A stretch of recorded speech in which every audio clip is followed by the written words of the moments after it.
दोस्तों, क्या आपने कभी सोचा है कि 16 महाजनपदों में से मगध ही सबसे शक्तिशाली साम्राज्य क्यों बना? आज हम आपको ले चलेंगे 2500 साल पीछे, जहां सत्ता के लिए बेटों ने पिता को मारा और शादियों से साम्राज्य जीते गए। मगध की नींव रखने वाला सबसे प्राचीन वंश था बृहद्रथ वंश।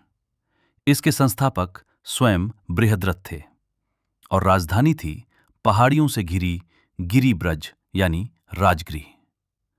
महाबली जरासंध का नाम तो आपने सुना ही होगा। वो इन्हीं बृहद्रथ का बेटा था। असली खेल शुरू हुआ 544 ईसा पूर्व में, जब बिंबिसार गद्दी पर बैठा।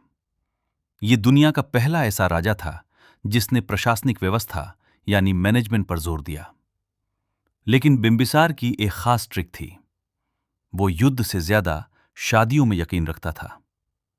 उसने बड़े राज्यों की राजकुमारियों से शादी की और दहेज में पूरा साम्राज्य और अपना प्रभाव बढ़ा लिया। दिलचस्प बात तो यह है कि बिंबिसार महात्मा बुद्ध का परम मित्र था। जब अवंती के राजा प्रद्योत बीमार पड़े तो बिंबिसार ने अपने पर्सनल डॉक्टर जीवक को उनकी सेवा में भेजा था। इसे कहते हैं मास्टरमाइंड कूटनीति। लेकिन बिंबिसार का अंत बहुत ही दुखद था। उसके बेटे अजातशत्रु ने, जिसका उपनाम कुनिक था, सत्ता की भूख में अपने ही पिता की हत्या कर दी।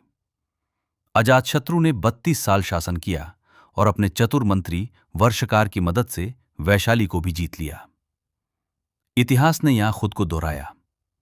अजातशत्रु के बेटे उदयन ने भी वही किया जो उसके पिता ने किया था, यानी अपने पिता की हत्या।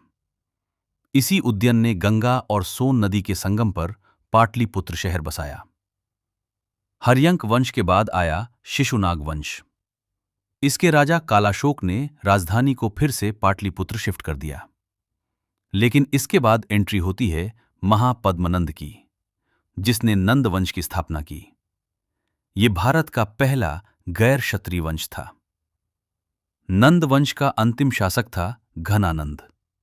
घनानंद के पास इतनी विशाल सेना थी कि जब विश्व विजेता सिकंदर भारत आया तो उसकी सेना मगध की ताकत सुनकर ही खौफ खा गई और व्यास नदी से ही वापस लौट गई। लेकिन घनानंद अहंकारी था। उसने आचार्य चाणक्य का अपमान करने की गलती कर दी। फिर क्या था?